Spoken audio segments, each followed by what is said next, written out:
দীর্ঘ ১৭ বছর পর দেশে ফিরেছেন বিএনপির ভারপ্রাপ্ত চেয়ারম্যান তারেক রহমান। তার সঙ্গে দেশে এসেছেন স্ত্রী ডাক্তার জোবাইদা রহমান এবং কন্যা ব্যারিস্টার জাইমা রহমান। তাকে বহনকারী বিমানটি সিলেটের ওসমানী আন্তর্জাতিক বিমানবন্দরে অবতরণ করেছে। বিমান বাংলাদেশ এয়ারলাইন্সের নিয়মিত বাণিজ্যিক ফ্লাইট BG-202 এ চড়ে তারেক রহমান ও তার পরিবারের সদস্যরা দেশে ফিরেছেন।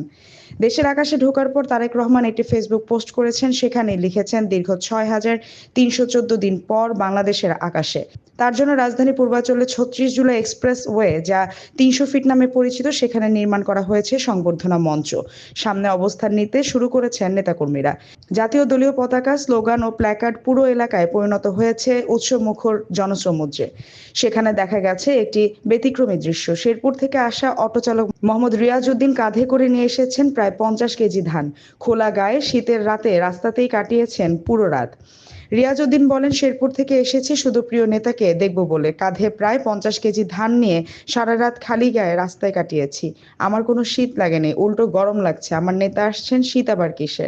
তাকে না দেখে এখান থেকে যাব না।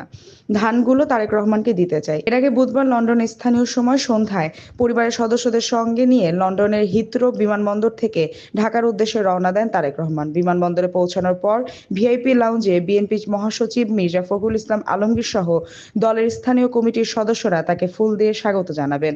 এরপর তিনি সংবর্ধনা স্থলে যাবেন এবং সেখানে উপস্থিত নেতাকর্মীদের ধন্যবাদ ও কৃতজ্ঞতা জানিয়ে দেশবাসীর উদ্দেশ্যে সংক্ষিপ্ত বক্তব্য দিবেন। পরবর্তীতে তিনি বিএনপি চেয়ারপারসন খালেদা জিয়াকে দেখতে এভারকেয়ার হাসপাতালে যাবেন। সেখান থেকে বিমানবন্দর সড়ক হয়ে কাকলী মোড় অতিক্রম করে গুলশান ২ নম্বরের তার বাসভবনে ফিরবেন।